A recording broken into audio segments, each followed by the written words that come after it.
그날 초저녁에 울린 초인종 소리는 하나의 신호탄과 다름없었습니다.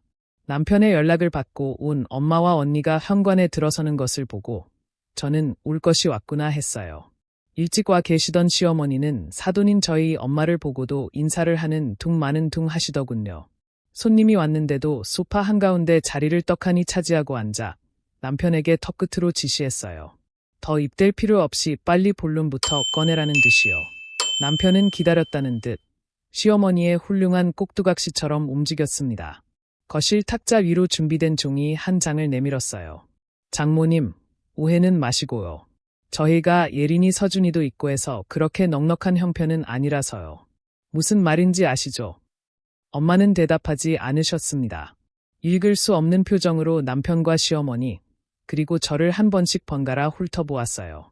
당신들의 뜻이 정말 이게 맞느냐고 다시 한번 확인하며 기회를 주려는 표정이라는 건 가족인 저와 언니만이 알 수 있었지요. 무슨 말인지 알아듣게 이야기해 줬으면 좋겠는데. 김서방도 알다시피 내가 상태가 영 좋지 않아서. 엄마의 말이 끝나기도 전에 남편이 끼어들었어요. 아, 그러니까 장모님 편찮으신 건 정말로 유감이라고 생각합니다. 그런데 아무리 현대의학이 발달했더라도 암이란 게 그렇게 쉬운 병은 아니잖아요. 이래저래 병원비에 치료비에 어쩌면 간병비까지 한두 푼 드는 병도 아니고요. 그래서 머리 아프니까 본론만 말해. 주절주절 떠들어대 봤자 이해도 안 되고 사돈도 그걸 원하지 않는 것 같은데. 이영준아, 간단히 해라. 시어머니가 짜증스럽게 끊었어요. 남편은 그제야 본론을 꺼냈죠. 아, 그러니까 이건 앞으로 장모님께서 투병 생활을 하시면서 들어가는 비용을 저희 애들 엄마한테 손 벌리지 않겠다는 각서를 부탁드리는 거예요. 각서. 예상은 하고 있었지만 기어이 엄마 앞에서 못할 말을 꺼내는 남편을 보고 속이 무너지는 것만 같았습니다. 한때 사랑하고 믿었던 평생의 반려에 대한 배신감이기도 했고 어떻게 저런 사람을 몰라보고 여기까지 왔을까 싶은 자책이기도 했어요. 저는 그 종이 한 장을 내려다보며 지난 6년이 한꺼번에 머릿속을 스치는 걸 느꼈습니다. 소개팅 자리에서 처음 마주 앉았던 날, 결혼식장에서 엄마가 제 손을 꼭 잡으며 좋은 사람 만난 것 같아 다행이다 하시던 목소리, 쌍둥이를 임신했다고 했을 때 남편이 눈물까지 글썽이던 그 표정. 그 모든 장면들이 지금 이 각서 한 장 앞에서 전부 거짓말처럼 느껴졌어요. 사람이 이렇게까지 달라질 수 있나? 아니면 처음부터 제가 보고 싶은 것만 본 걸까? 그 어느 쪽이든 가슴이 미어지기는 마찬가지였습니다. 엄마와 언니, 그리고 저는 기가 막혀 말없이 남편을 보았습니다. 무거운 침묵이 흘렀어요. 그러자 그 침묵이 지긋지긋하다는 듯 시어머니가 그러더군요. 아우, 답답해. 못 알아들었어요. 사돈이 아프고 싶어서 아픈 건 아니겠지만 자식들한테 아픈 부모 얼마나 흠이고 짐이에요. 예린이 서준이 한창 커갈 나이에 행여 애들 쓸 돈이 엉뚱한 대로 흘러 들어갈까 부모로서 염려돼서 나선 겁니다. 사돈도 자식이 있으니 제 말 무슨 말인지 아시지요? 그러니 알겠으면 여기다 지장 찍으세요. 시어머니께서는 거칠게 테이블을 치셨어요. 그건 지난밤 남편이 잠도 안 자고 만든 각서라는 차가운 두 글자로 시작되는 종이었습니다. 이 서약자, 이하 장모는 향후 발생할 수 있는 본인의 의료비 및 병원비와 관련하여 사위 김영준 및 딸 한지수에게 어떠한 경제적 부담도 주지 않을 것을 서약하며 다음과 같이 각서를 제출합니다. 여러분께서는 이게 사위가 장모에게 들이미는 각서라는 게 믿어지시나요? 심지어 세부 조항까지 나와서 빈틈없이 준비했더라고요. 주요 내용은 이것이었습니다. 암 치료를 위한 병원비를 비롯하여 간병비 전액을 저희 부부에게 청구하지 말 것, 치료비로 인해 경제적으로 곤궁한 상태가 되더라도 생활비 일체를 요구하지 말 것, 심지어 긴급한 의료적 위기 상황에서도 책임이 없으며 행여 저희 부부를 상대로 부양, 의무 소송도 하지 말라는 것이었지요. 속이 부글부글 끓어 당장이라도 남편의 머리채를 잡고 팽이 돌리듯 돌려버리고 싶었습니다. 하지만 꾹 참았어요. 아직은 때가 아니었으니까요. 대신 목소리를 단단히 부여잡고 제 스마트폰을 쥔 손에 힘을 주었어요. 녹음 어플이 엄마와 언니가 들어오는 순간부터 작동하고 있었거든요. 이 모든 정황을 저에게 유리한 판으로 만들기 위한 증거 수집이었지요. 무슨 말인지 잘 알겠네. 김서방, 어디? 여기에 찍으면 된다고. 장모님, 여기에 엄지지장을. 엄마는 기가 막혀 대꾸할 말도 없다는 듯 차갑게 식은 표정으로 엄지를 준비하셨어요. 빨간 인주를 잔뜩 묻히고 종이에 가져가려던 순간 갑자기 언니가 엄마의 옷소매를 붙들었습니다. 엄마, 잠깐만. 지장 찍기 전에 이것부터 보시죠. 그러면서 언니는 가방에서 서류 봉투 3개를 꺼내 테이블 위로 내던졌습니다. 맞은편에 앉아있던 남편 쪽으로 보기 좋게 미끄러져 갔어요. 남편은 어리둥절한 얼굴로 서류 봉투를 집어 들더군요. 형님, 이게 뭐예요? 직접 한번 봐봐, 그게 뭔지. 남편은 시어머니와 한번 눈을 마주치고는 봉투 안에 있는 서류를 꺼냈습니다. 그리고 이내 사색이 된 얼굴로 입을 떡 벌렸어요. 남편의 경악스러운 표정에 시어머니께서도 뭐냐고 머리를 들이미시더군요. 언니가 준비한 서류는 얼어버린 남편의 손에서 벗어나 시어머니 손으로 들어갔어요. 도대체 무슨 영문인가 싶어 천천히 훑던 시어머니의 얼굴도 당황으로 홍당무처럼 달아오르더군요. 이게 뭐야? 사돈, 이게 다 뭡니까? 여보, 이게. 시어머니와 남편이 어쩔 줄 몰라 하는 모습을 보니 그제야 숨 좀 쉬겠다. 이제 좀 살겠다 싶더군요. 역습을 당한 듯 당황하는 남편과 시어머니에게 내던진 그 서류의 진실. 그건 저와 언니가 3주 전부터 준비한 최후의 무기였습니다. 제가 팔푼이 같은 남편을 속 시원하게 뻥 차버릴 수 있었던 이야기. 한번 들어봐 주시겠어요? 그 전에 혹시 저희 채널 구독을 아직 하지 않으셨다면 구독 버튼 한 번만 눌러주세요. 좋아요도 잊지 마시고요. 그리고 댓글로 지금 어느 도시에서 듣고 계신지 알려주시면 제 이야기가 얼마나 멀리 닿았는지 알 수 있어 큰 힘이 된답니다. 자, 그럼 이야기를 시작할게요. 소개팅으로 만난 남편은 생활력이 강한 남자였습니다. 부지런하고 성실한 모습만 보여서 요즘 또래 남자들과 다르게 어른스럽고 믿음직하다고 느꼈어요. 돈을 허투루 쓰지 않고 유행이나 조급함에 쫓겨 무리한 투자를 하는 사람도 아니었지요.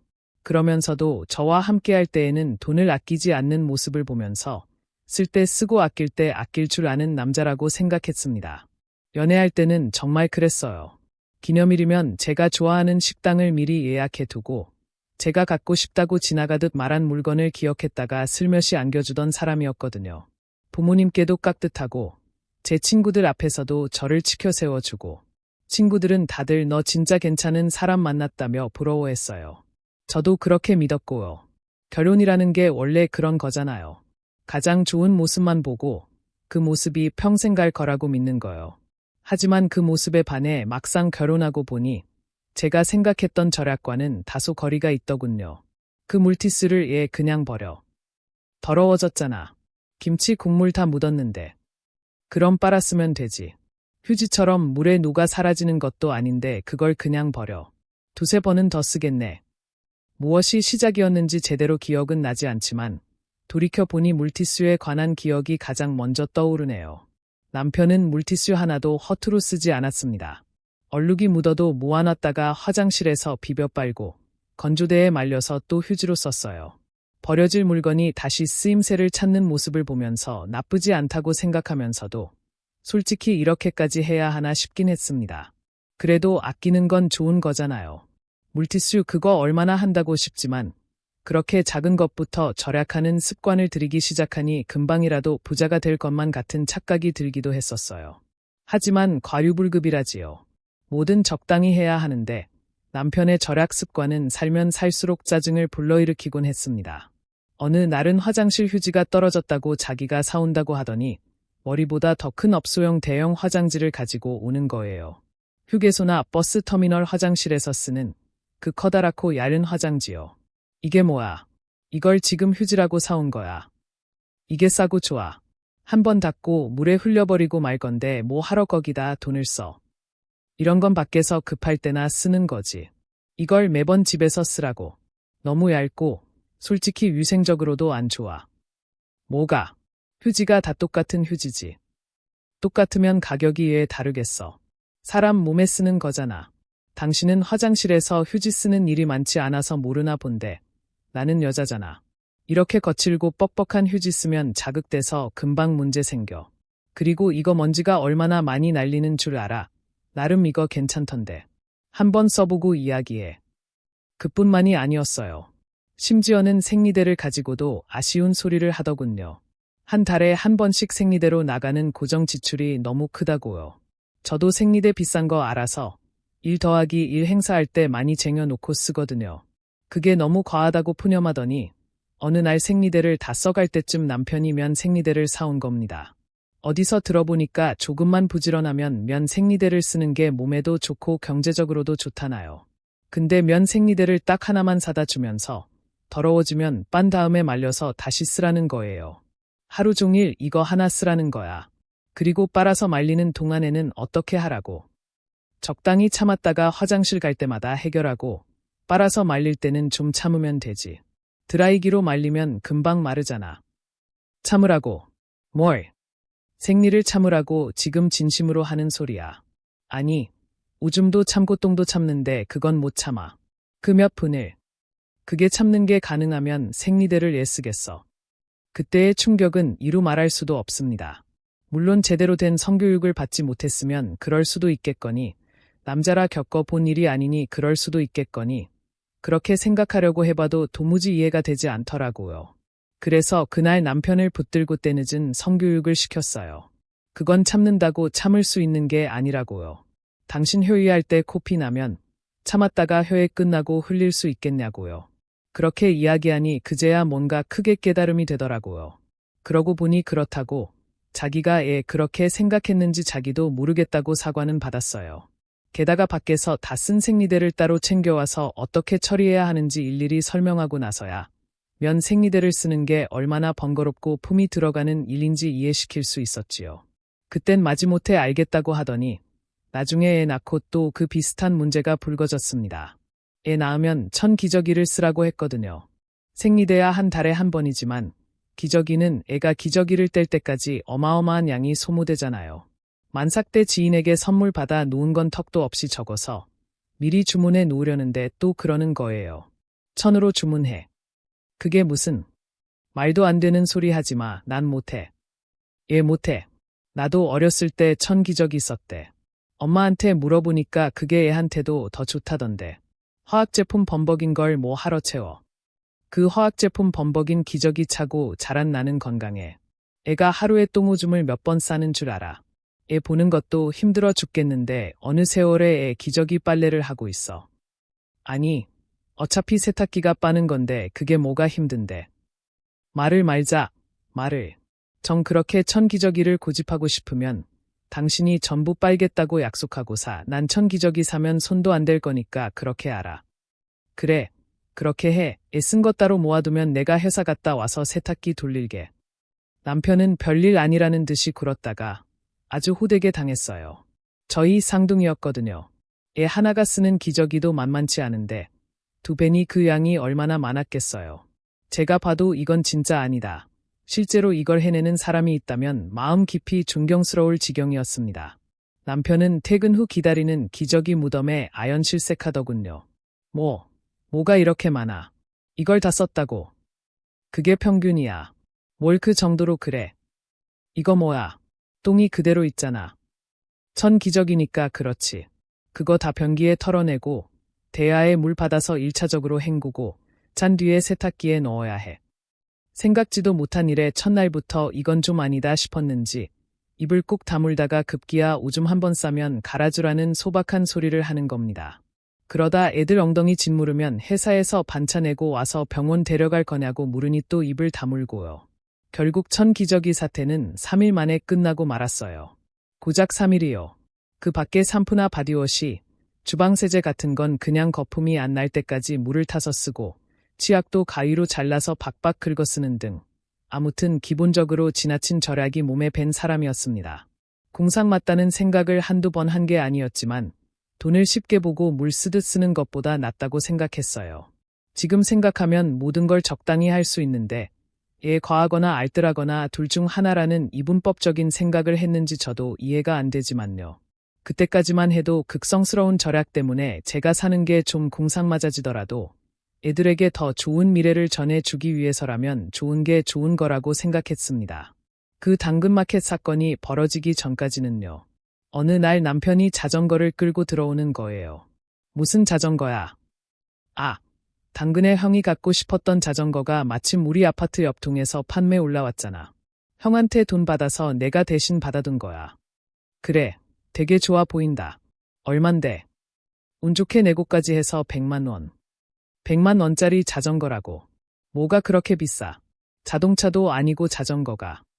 모르는 소리 한다. 요즘 자전거 1000만 원짜리도 우습게 사는 사람 많아. 이건 진짜 가벼운 축이지. 참 대단하네. 근데 아주버님은 돈 없다고 아쉬운 소리 하시더니 돈이 어디서 나셔서 사셨대. 나 몰라. 일 구했나 보지. 아주버님은 반년 전 갑자기 3개월 다닌 회사에서 권고사직을 당한 이후 쭉 집에만 있었어요. 그러니까 다시 말해 백수였죠. 백수라 캥거루처럼 시댁에 얹혀 살면서 가끔 남편한테 돈 빌리는 것도 몇 번 봤거든요. 대개 3만 원, 5만 원 되는 수준이었고 시댁 일이라 아는 체 해봤자 서로 민망해서 그냥 모르는 척 했었어요. 그러다 보니 그렇게 큰 돈이 들어왔으면 지갑 턱 열어준 가족을 위해서 좀 쓰시지 싶은 마음도 들고 좀 별로더라고요.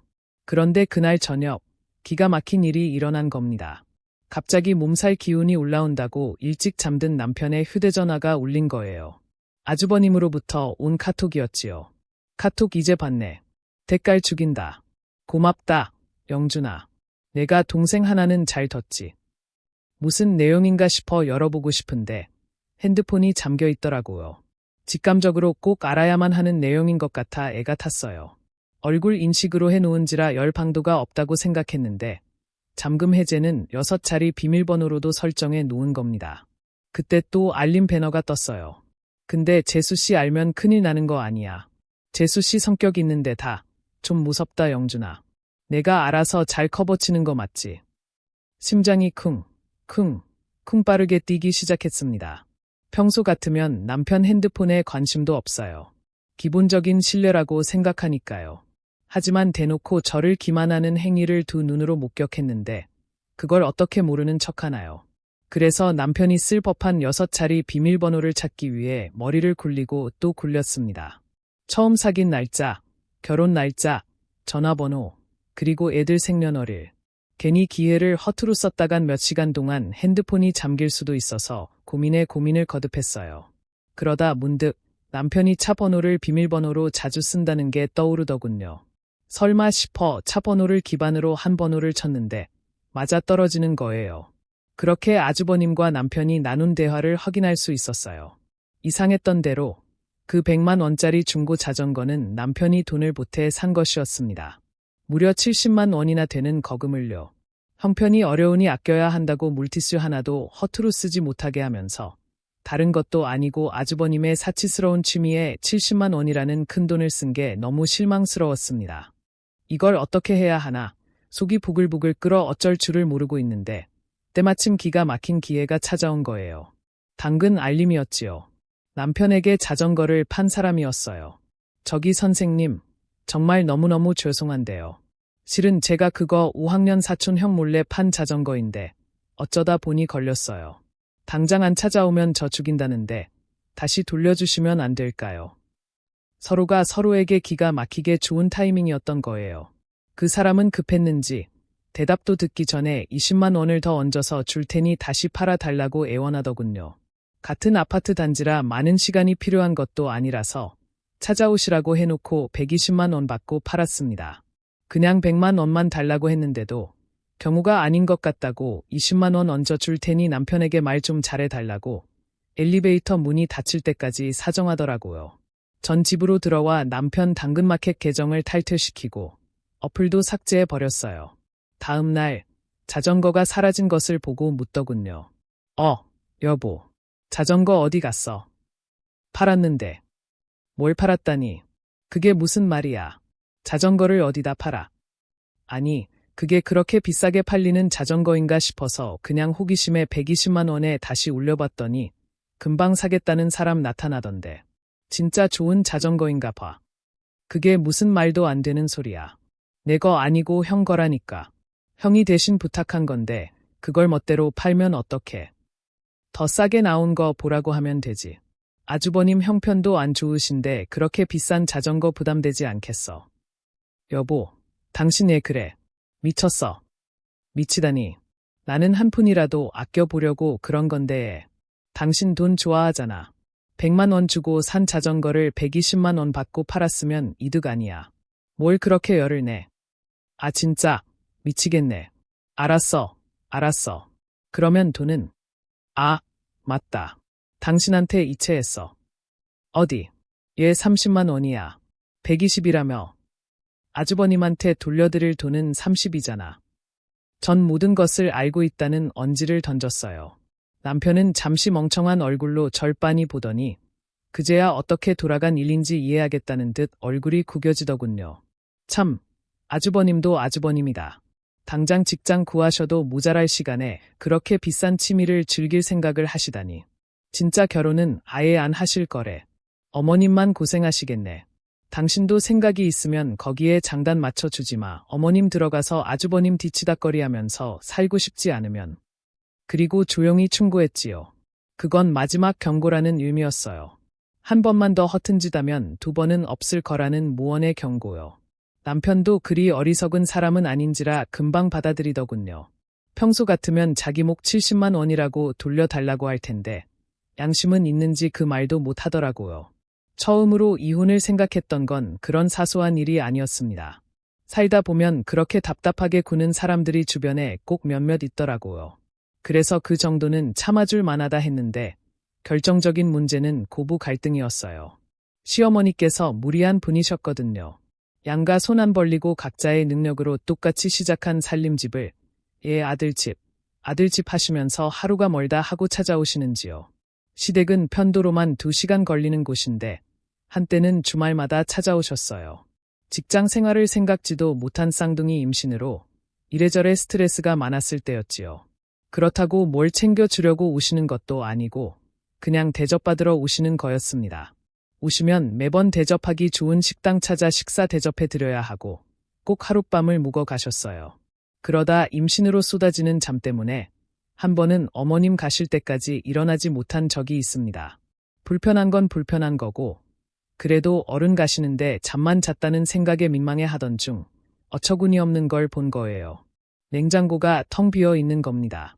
거기엔 엄마가 저 먹으라고 해다 준 연포탕 냄비가 있었거든요. 근데 그 냄비가 통째로 사라진 거예요. 여보, 엄마가 해다 준 연포탕 어딨어? 당신이 다 먹었어. 그거 엄마가 가져가셨는데. 엄마가 뭐냐고 해서 장모님이 해다 주신 거라고 하니까 드시고 싶어 하시는 것 같아서 보냈어. 그거 엄마가 나 먹으라고 해다 준 거잖아. 요즘 어머님도 기력 없으신 것 같고 우리 엄마 낙지 좋아하시는데 좀 드릴 수 있는 거 아니야. 그래도 그렇지. 엄마가 나 임신했다고 밥 잘 챙겨 먹으라고 힘들게 해서 가져오신 건데 그걸 말 한마디도 없이 그냥 어머님께 드리면 어떡해. 당신은 내가 사주면 되잖아. 어차피 입덧도 거의 없어서 아무거나 잘 먹으면서 뭐. 처음에는 좋은 게 좋은 거라고 생각하고 참았어요. 그런데 처음을 참았더니 두 번째, 세 번째가 있더군요. 살면서 뼈저리게 느끼는 건데도 처음부터 나서는 게 그리 쉽지는 않아요. 상대가 적당히 눈치채고 두 번이 없게끔 바라는 게 그렇게 큰 욕심인가요? 그렇게 서로를 배려하지 않고 염치 없이 사는 걸까요? 그 다음 주에 방문하셨을 때도 엄마가 해주신 열무김치를 통째로 가져가시려고 하길래 딱 선을 그었어요. 어머니, 익으면 먹으려고 저는 아직 맛도 못 본 건데 그걸 다 가져가시려고요. 드시고 싶으면 제가 덜어 드릴게요. 너희는 입이 2개지만 우리는 3이잖아. 게다가 집에 놀러 오는 사람들도 많은데 나눠 먹으면 좋지. 그럼 어머님께서 담가서 나눠 드시면 되잖아요. 저희 엄마가 저 먹으라고 힘들게 열무 다 다듬어서 만들어 주신 김치를 어머님이 다 가져가셔서 생색을 내세요. 뭐, 생색. 너 지금 말 다 했니? 제가 틀린 말 했나요? 지난번 연포탕도 그래요. 그건 제가 그냥 넘어가기로 했으니까 두는데 김치는 안 돼요. 드시고 싶으신 거면 적당히 담아 드릴게요. 뭐, 그냥 넘어가. 그냥 안 넘어가면 어쩔 건데. 응. 내가 안 넘어가면 어쩔 거냐고. 정말 웃기네. 김치 그까짓 거 뭐 얼마나 한다고. 내가 김치가 없어서 가져가니. 응. 어머어머. 정말 웃기네. 방귀 낀 사람이 성낸다더니 딱 그랬어요. 어머님께선 오히려 길길이 화를 내시며 김치통을 내팽개치듯 놓고 가 버리시더군요. 아니나 다를까 몇 분 뒤 남편에게 연락이 오더라고요. 재수, 너 엄마 김치 가져간다고 뭐라고 했어? 어머님이 지나치게 욕심을 내시니까 그렇지. 번번이 빈손으로 와서 임신한 딸 챙겨 먹이려고 해준 사돈 음식을 탐내시냐고. 그래도 그건 아니지. 뭐라고 했길래 엄마가 그렇게 서럽게 울면서 전화해. 그래도 어른인데 당장 엄마한테 전화해서 사과해. 난 못해. 나 잘못한 거 없고 선 넘은 건 내가 아니라 어머님이야. 남편은 당장 사과하라고 했지만 전 하지 않았습니다. 무조건 어른이라고 해서 무리한 행동을 하시는데도 사과하는 건 말이 안 된다고 생각했거든요. 어머님 일로 불편하게 하는데도 그게 불편한지 모르길래 저도 엄마한테 말씀드렸어요. 그랬더니 엄마가 눈치껏 오버하며 남편을 붙들고 서운한 기색을 비치셨지요. 애 하나 가지는 것도 얼마나 힘든데 저 작은 몸에 애 둘을 품은 걸 보고 짠하지도 않나. 남도 아니고 김서방네 아이 품은 앤데 다른 것도 아니고 먹을 걸로 애 그렇게 스트레스 받게 해. 그게 아니고 어머님이 드시고 싶다고 하시니까. 그래서 너는 사돈 입에 들어가는 게 내 처랑 자식들 입에 들어가는 것보다 더 중요하다는 거야. 그러고도 내가 가장이라고 할 수 있어. 아휴. 그럴 거면 차라리 지금부터라도 갈라서. 장모님, 갈라서라니요. 내가 지금 너한테 중요한 가족이 누구인지를 모르고 있잖아. 남으로 살다가 가족으로 살자고 살 비비는 저보다 자기 부모가 눈에 밟히는 사람이면 그냥 부모 밑에서 살아야지 뭐 어쩌겠나. 걱정하지 말게. 아무리 형편이 부족해도 우리 지수랑 손주들 건사할 정도는 되니 자네는 양육비나 성실하게 보내. 결국 사과는 납작 엎드린 남편이 했어요. 남편이 단속을 했는지 시어머니께서는 한동안은 찾아오지 않으셨습니다. 그러다 본인이 아쉬우셨는지 사과 한마디 한 적 없는데 임신 7개월쯤 됐을 때부터 다시 찾아오시더군요. 어머님 마주치는 게 껄끄러워 일부러 어머님 오시기 전에 집을 비울 때도 있었는데 그때마다 주방 물품이나 냉장고가 조금씩 비었어요. 새로 산 주방세제나 고무장갑, 설탕이나 고추장같이 뭘 굳이 이런 것까지 가져가나 싶었던 부부는 따지는 것도 유치하고 어처구니 없어서 그냥 넘겼습니다. 근데 전 엄마가 챙겨준 음식을 멋대로 가져가는 게 너무 싫었어요. 그나마 전처럼 통째로 가져가시는 일은 없었고 일부분 덜어가시긴 하더군요. 그럴 때마다 남편은 제 눈치를 보면서도 대수롭지 않게 넘기려고 하더라고요. 학습이 안 된 건지 시간이 지나 무뎌진 건지 절 예민한 사람 취급하면서요. 우리 엄마가 남도 아니잖아. 가족끼리 좀 나눠 먹고 나눠 쓸 수도 있는 거지. 넌 가만 보면 장모님한테는 안 그러는데 우리 엄마한테만 그러더라. 우리 엄마가 어머님처럼 우리 집 살림에 눈독 들여. 세제 하나도 물에 타서 그렇게 아꼈더니 결국 당신 집 챙겨주려고 아끼는 거였어. 내가 당신 집에 세제 채워주려고 그렇게 공산맞게 사는 거냐고. 넌 말을 해도 꼭 그런 식으로 이야기하나. 너 그렇게 생각하는 거 고쳐야 해. 어떻게 다른 사람도 아니고 부모 챙기는 걸로 그렇게 유난이야. 결국 전 가장 원시적인 방법으로 복수를 해주었어요. 눈에는 눈, 이에는 이로요. 어머님께서 엄마가 해다 준 장조림을 가져간 날엔 남편 화장품을, 엄마가 먹기 좋게 잘라준 수박 한 통을 통째로 가져가신 날엔 남편이 가장 아끼는 게임기를, 또 고구마 줄기를 하나하나 벗겨 만든 김치를 가져가신 날엔 남편의 운동화를 사촌 동생한테 줘버렸어요. 남편은 길길이 날뛰며 당장 가지고 오라고 했고 저도 똑같이 먼저 가지고 오라고 했습니다. 어머님께서 그대로 다시 돌려주면 저도 다시 돌려주겠다고요. 결국 남편이 두 손 두 발 들면서 어머님을 집에 못 오게 하더군요. 어머님은 며느리가 아들이랑 자기 사이를 이간질한다며 또 난리고요. 그래도 한동안은 잠잠했어요. 그런데 애 낳고 얼마 안 돼 또 일이 터진 겁니다. 이모가 엄마를 통해 저 챙겨주라고 백화점에서 전복과 한우를 사서 보낸 거예요. 그런데 조리원에서 퇴소해서 집에 와 보니까 냉장고에 있어야 할 전복과 한우가 없는 게 아니겠어요. 남편은 엄마 앞에서 멋쩍은 듯 민망하게 웃으며 그러더군요. 어젯밤에 엄마 왔다 갔다더니 그때 가져가셨나 봐. 그걸 얘 가져가셨는데. 그리고 어머님 왜 오셨고. 당신도 나도 없는 집에 그냥 당신 퇴소하기 전에 청소 좀 해 놓으신다고 들르셨지. 장모님도 왔다 가셨는데 우리 엄마라고 못 온다는 법 있는 건 아니잖아. 청소. 그 청소 어제 엄마가 다 하고 왔다던데. 남편은 멋쩍게 둘러댔어요. 내가 어머님 빈손으로 오시는 거 뭐라고 해. 얘 자꾸 본인 거 아닌 걸 탐내시냐고. 그러자 보다 못한 엄마도 탐탁지 않은 듯 한마디 하시더군요. 김서방, 이건 좀 아니네. 지수 이모가 지수 몸 풀 때 미역국 끓여 먹으라고 보낸 건데 그걸 어떻게 홀랑통째로 가져가나.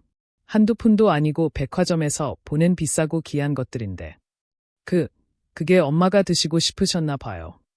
아무리 드시고 싶다고 해도 그렇지. 어떻게 손주들 낳은 며느리 산후조리 음식 재료를. 결국 남편도 할 말을 못 찾고 꿀먹은 벙어리가 되었어요.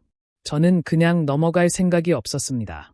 그래서 이모한테 양해를 구해 백화점 영수증을 받아 어머님께 보냈지요. 어머니, 이거 명백히 절도인 거 아시죠? 아무리 가족이라도 허락 없이 가져가는 건 절도예요. 영수증 첨부하니 한우, 전복값 모두 더해 24만 5천 원 보내주세요. 그 문제로 절도라는 말을 썼다고 시댁 쪽에서 난리가 났습니다. 누굴 도둑 취급하냐며 아주 길길이 날뛰셨어요. 근데 남의 물건을 허락 없이 가져가는 게 도둑이 아니면 뭔가요? 염치도 없고 양심도 없어서 상황에 관한 이야기는 쏙 빼고 그저 자기가 한 짓을 절도라고 했다는 사실만으로 난리가 난 거예요. 전 진짜 경찰에 신고하겠다고 했고 평생 안 볼 생각으로 하는 거라니까 그제야 돈을 보내주시더군요. 고작 하루 지났는데 그 귀한 걸 홀랑 구워 먹어버린 거예요. 그 일에다 애들 천기저귀 사건이 더해져서 조리원에서 나오고 몇 주 동안 남편과 냉전이었습니다. 그래서 이혼 생각은 꽤 복합적이었어요. 근데 애가 쌍둥이로 둘이나 태어났지 막상 이혼하자니 너무 섣부른 것 같아 일단 지켜본 거였고요. 그러다 확신을 준 결정적인 그 사건이 터진 것이지요. 지수야, 놀라지 말고 들어. 얼마 전에 엄마 건강검진을 했는데 엄마가 유방암이래. 그야말로 청천벽력 같은 소리였습니다. 암이라니. 아무리 시대가 변하고 의학 기술이 발달했대도 암은 암이잖아요. 엄마가 그 무서운 병에 걸렸다고 하니 당장이라도 엄마를 잃을 듯이 두려움과 서글픔이 몰려왔습니다. 그래서 저도 모르게 아이처럼 남편에게 매달려 엉엉 울었어요. 그래도 남편이라고 그때 붙들고 서름을 토해낼 사람이 남편밖에 없더군요. 남편도 그 소식을 듣고 놀라 착잡한 표정으로 절 위로해 줬었습니다. 솔직히 그 순간만큼은 이 마음을 나눌 수 있는 반려자가 있어 다행이라고 착각했었어요. 겨우 소파에 앉아 진정하려는데 베란다에서 한참 전화를 하고 들어온 남편이 이상한 말을 한 겁니다.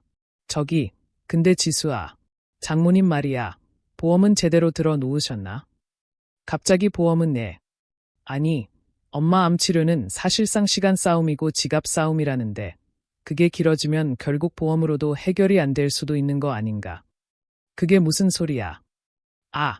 괜히 우리 형편이 넉넉한 것도 아닌데 장모님 병수발에 목돈 들어갈 일이 있으면 어쩌나 해서. 우리가 그럴 형편이 되는 건 아니잖아.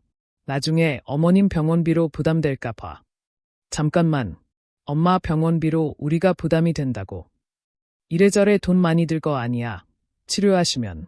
그러니까 나중에 병원비가 부족하더라도 우리한테 손 벌리지 않겠다는 각서를 받아두는 게 좋지 않을까. 각서. 아니, 우리 앞으로 쌍둥이들 앞으로 쓸 돈도 많고 우리가 형편이 그렇게 넉넉한 것도 아닌데 미리 대비를 하는 게 좋지 않겠어. 머리를 한 대 맞은 기분이었습니다. 지금 이 상황에 장모가 암 선고받아 아내가 서럽게 울고 있는 와중에 각서라니요. 남편의 태도를 보면서 저는 오히려 정신이 번쩍 들더라고요. 아무리 절약에 미쳐버린 인간이라도 상황 파악을 못하는 사람은 아니었어요. 할 말이 있고 못할 말이 있는데 이 상황에 딸에게 병원비로 손 안 벌리겠다는 각서를 받고 싶다니요. 여보, 지금 이 상황에 할 말은 아닌 것 같은데. 내가 제대로 이해한 게 맞아. 각서. 지금 각서라고 했어. 당신 사람 맞아. 그렇게 뾰족하게 나오지 말고. 아니다. 내가 괜히 지금 이야기를 꺼냈네. 감정적으로도 예민해져 있는데 내일 좀 진정이 되면 다시 이야기하자. 이야기하긴 뭘 이야기해. 엄마가 아프면 자식이 도와줄 수 있지. 목돈 들어가면 만들어서 줄 수도 있고. 어머님이 아프셨어도 그런 이야기 할 수 있었을까. 진정하고 내일 이야기하자. 저희 그렇게 엄청나게 쪼들리는 편도 아니었습니다. 남편과 제 벌이도 괜찮았고 저는 유급 육아휴직 중이었어요. 끝나면 바로 복직할 예정이었고 그 기간을 대비해 알뜰살뜰 절약해서 살았고요. 그런데 일어나지도 않을 일에 지레 겁을 먹고 그런 이야기를 한다는 게 너무 이상한 겁니다. 싱숭생숭 복잡한 마음으로 뒤척이다 밤에 연희한테 상담했어요. 그러자 언니가 그러더군요. 제보, 어디다 큰돈 쓴 거 아니야. 돈 들어갈 일 생길 때 들킬까 봐 미리 선수 친 것 같은데. 큰돈. 애들 아빠가 큰돈 쓸 때가 어디 있다고. 언니도 알잖아. 공상 맞을 만큼 돈 아끼면서 사는 거, 코인이니 주식이니 그런 재주도 없고 쓰고 싶어도 쓸 돈도 없어. 혹시 몰라. 뒤에서 작정하고 돈 쓰려고 하면 얼마든지 쓰지. 그러지 않고서야 갑자기 큰돈 나갈 거 대비하면서 그럴 돈 없다고 성화 떠는 거 이상하잖아. 그건 그래. 아무리 생각해도 나도 갑자기 저런 이야기를 한다는 게 이해가 안 되더라고. 아무리 그래도 저렇게 개념 없는 사람은 아니었는데. 뭔가 궁지에 몰리니까 그런 이야기가 나온 것 같은데 잘 알아봐. 휴대전화나 계좌 쪽으로. 제보. 다른 데선 아껴도 안 아끼는 거 하나 있긴 하잖아. 언니와 전화를 끊고 오랜 고민을 했습니다. 거듭 생각해도 결론은 하나였어요. 아무래도 이상하다. 뭔가 알아볼 필요는 있다고요. 언니 말대로 남편은 아낄 때 아껴도 안 아끼는 게 하나 있었으니까요. 바로 시댁 문제였어요. 그래서 남편의 휴대전화부터 열어봤는데 아니나 다를까 지난번 당근 사건 이후로 번호를 바꾼 모양이더라고요. 하지만 남편은 치밀한 척하면서 그렇지 못한 사람이었습니다. 바꾼 비밀번호도 단순하기 짝이 없었거든요. 시댁 현관 비밀번호를 조합한 번호였어요. 알아내는 데 시간은 걸렸지만 어려운 일도 아니었지요. 남편의 카톡 대화 목록에는 시어머니와 아주버님과 함께 있는 단톡방이 있었습니다. 이로 목록을 훑어내려가던 전 충격적인 사실을 알게 되었어요. 선희가 그러는데 거기 위치가 참 좋다더라. 뭐가 들어와도 잘 되던 곳이래. 지난번에 있던 카페도 확장 이전해서 나갔다더라고. 우리 장남 이번엔 뭐가 잘 되려나 보다. 엄마, 나 이번엔 진짜 잘 될 것 같아. 내가 진짜 부자 돼서 엄마한테 효도할게. 나는 얘 빼. 내가 없었으면 헝가게도 못 차렸을 텐데. 영준이 너는 내 은인이지. 기다려봐 2배 3배로 갚아줄 테니까. 그 말 지켜. 그래야 나중에 집사람한테 들키더라도 할 말이 있지. 나 지금도 조마조마하단 말이야. 필요하면 돈 좀 쓸 수 있는 거지. 뭘 그렇게 걔 눈치를 보고 그래. 영준이 너도 너무 마누라한테 납작 엎드리고 살지 마. 엄마 마음 아파. 내 돈만 있으면 또 모를까. 집사람 돈까지 같이 들어갔으니까 그렇지. 아무튼 형 빨리 자리 잡았으면 좋겠다. 대화 정황으로 알게 되었는데 아주버님은 시댁 동네에 무인 아이스크림 가게를 창업했고 그 창업 자금을 남편이 내준 것이었습니다. 처음엔 남편이 대체 그만한 돈이 어디서 나왔는지 의아했어요. 창업 자금을 대줄 만큼 따로 빼둔 돈이 없었거든요. 그런데 내 돈까지 들어갔다는 말에 불현듯 생각난 게 있었습니다. 아파트 대출금을 갚아 나가면서 나중에 애들이 크기 전에 집을 늘려 이사 갈 생각으로 따로 모아두고 있는 적금이 있었거든요. 처음 그 적금을 만들 때 우리가 아무리 힘들고 어려운 일이 있더라도 그것만큼은 지키자고 약속했었어요. 없는 돈이라고 생각하며 한 달에 꽤 큰 돈을 넣어 만든 것이었지요. 놀라서 확인해 보니 정말로 그 적금이 해지되어 있었습니다. 너무 화가 나고 분통이 터졌지만 일단 남편 앞에선 내색하지 않았어요. 일단 이성적으로 생각해야 한다는 언니의 말에 참았다가 집안 구석구석을 뒤져 증거가 될 만한 것을 모았지요. 그러다 남편이 입는 겨울 외투 안주머니에서 아주버님이 쓴 차용증을 발견한 겁니다. 세금 때문에 형식적으로 쓴 게 뻔한 8천만 원짜리 차용증이었어요. 황당한 건 그게 끝이 아니었어요. 남편은 8천이 아니라 신용대출까지 더해 총 1억 5천을 빌려준 것이었습니다. 다달이 이자와 원금을 정산하는 카톡도 그대로 있었거든요. 그러니 엄마 문제로 만약 큰 돈이 들어갔을 때 행여나 이미 사라져버린 그 돈을 쓰자고 할까 봐 선수친 거였어요. 1억 5천. 그 숫자를 보고 한참을 멍하니 앉아 있었어요. 우리가 천기적인이면 생리되니 하면서 몇만 원을 두고 싸웠던 그 모든 시간들이 한꺼번에 우습고 비참하게 느껴지더군요. 물티슈 하나 못 버리게 하고 휴지 한 칸에 벌벌 떨던 그 사람이 정작 형한테는 우리 미래가 담긴 적금까지 깨서 1억 5천을 안긴 거예요. 저한테 공상맞게 살게 한 이유가 결국 그 돈을 시댁으로 흘려보내기 위해서였다는 걸 깨닫는 순간 마음 어딘가가 차갑게 식는 소리가 들리는 것 같았어요. 이게 사람이 할 짓입니까? 일말의 전까지 다 떨어지는 기분이었어요. 모든 진실을 찾아낼 때까지 남편 앞에선 아무렇지 않은 척하는 게 제일 힘들었습니다. 아침마다 같은 식탁에 앉아 밥을 차려주고 출근하는 사람 배웅을 하고 아무 일 없는 척 웃어 보이는 그 며칠이 6년 결혼 생활을 통틀어 가장 길고 지긋지긋한 시간이었어요. 엄마한테 손 안 벌리겠다는 각서를 받아내겠다는 남자와 같은 지붕 아래에 있다는 게 역겨웠어요. 마침 변호사인 언니의 친구 도움을 받아 능력이 좋은 이혼 변호사를 소개받고 이혼 준비를 한 거예요. 모든 게 순차적으로 마치 절호의 때를 기다렸다는 듯이 순조롭게 진행되었지요. 변호사님은 제가 모아온 증거들을 보시더니 이렇게까지 꼼꼼하게 준비해 온 유료인은 드물다고 하셨어요. 녹음 파일, 카톡 캡처, 적금 해지 내역, 차용증 사본, 그리고 아주버님의 외제차 렌트 기록까지. 저는 그 몇 주 동안 슬퍼할 시간조차 아꼈어요. 울고 싶을 때마다 차라리 증거를 한 장 더 정리했죠. 눈물은 아무것도 바꾸지 못하지만 서류 한 장은 법정에서 저를 지켜줄 테니까요. 언니는 그런 저를 보며 독해졌다고 했지만 그건 독한 게 아니라 절박한 거였어요. 두 아이를 혼자 책임져야 하는 엄마에게는 감정보다 증거가 먼저였으니까요. 그러고 나서 준비된 모든 서류를 종합하여 그날 폭탄처럼 던진 거였어요. 그렇게 다시 그날의 거실로 돌아왔습니다. 언니가 던진 서류 봉투 3개, 남편과 시어머니가 사색이 된 그 순간으로요. 이혼이라니. 갑자기 무슨 이혼? 남편이 떨리는 목소리로 물었어요. 그럼 엄마한테 이런 각서를 받아낼 생각을 했으면서 나랑 계속 살 생각이었어. 그게 가능하다고 생각했다니 당신이란 사람 정말 알면 알수록 너무 실망이다. 어디 좀 모자란 사람 같아. 잠깐만 지수야. 내가 말했잖아. 이 일은 결국 우리 애들을 위해서 한 거잖아. 너 이거 이혼감도 안 돼. 세상에 이런 걸로 이혼하면 부부로 사는 사람이 어디 있겠어.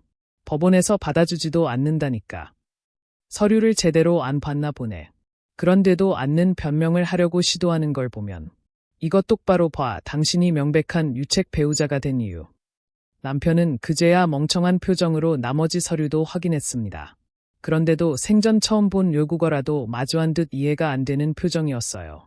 서류 내용이 이해가 안 되는 게 아니라 대체 제가 어떻게 이 사실을 다 알게 된 건지 궁금해하는 것 같았지요.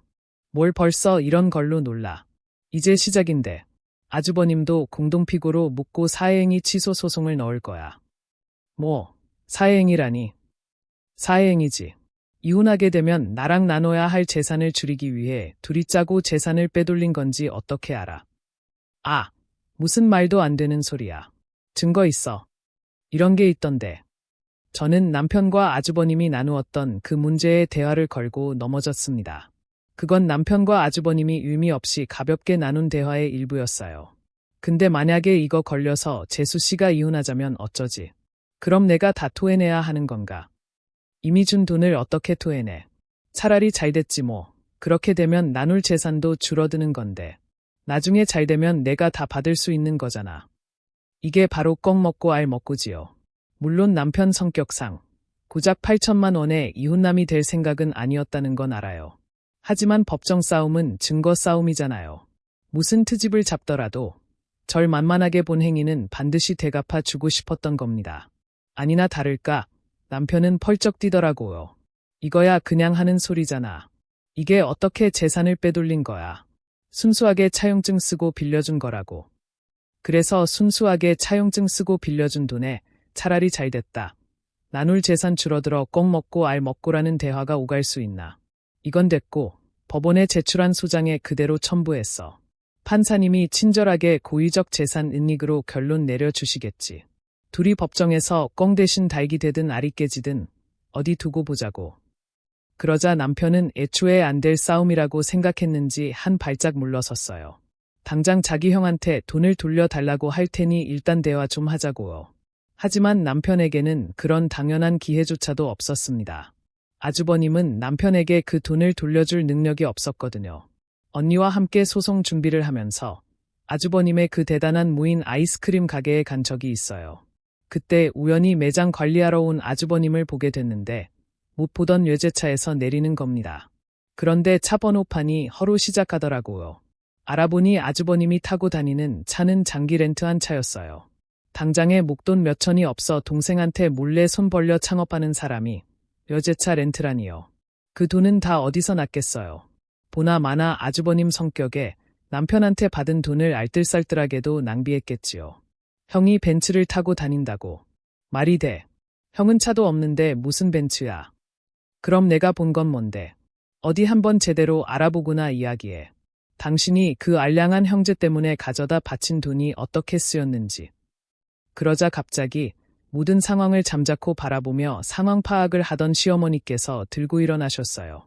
이혼이니 사회행위니 이게 다 무슨 소리인가 싶다가 아주버님 차 이야기에 반응한 것이지요. 너 제정신이니? 어디 시대가 어려운 줄 모르고 내 시숙을 상대로 소송을 해. 이혼을 하든 말든 그거야 너네 부부끼리 알아서 할 일이지. 경준이가 무슨 차를 타고 다니든 창업을 하든 그게 무슨 상관이야. 어머니, 그건 아니죠. 내가 이혼하게 생겼는데 지금 형 감싸고 돌 때예요. 경준이는 이제 좀 자리 잡고 만나는 여자도 생겼는데 갑자기 가게도 차도 넘어간다고 하면 어떤 여자가 붙어 있겠나. 너 이러다 내 형 장가도 못 가고 평생 그렇게 살면 좋겠어. 뭐야? 엄마, 알고 있었어. 형이 무슨 벤츠를 타는데. 시어머니는 남편 앞에서 꿀 먹은 벙어리가 되었어요. 알고 보니 미래가 막막해 보이는 장남을 밀어주려 잘 살고 있는 차남을 등쳐먹은 꼴이 되었지요. 배신감에 할 말을 잃은 남편과 난처해진 시어머니를 보고 엄마가 남편이 내민 각서에 도장을 찍으셨습니다. 그 각서는 그렇게 저희 부부에게 경제적 짐을 지우지 않겠다는 증거가 아닌 제 이혼 소송에 유리한 증거가 되었지요.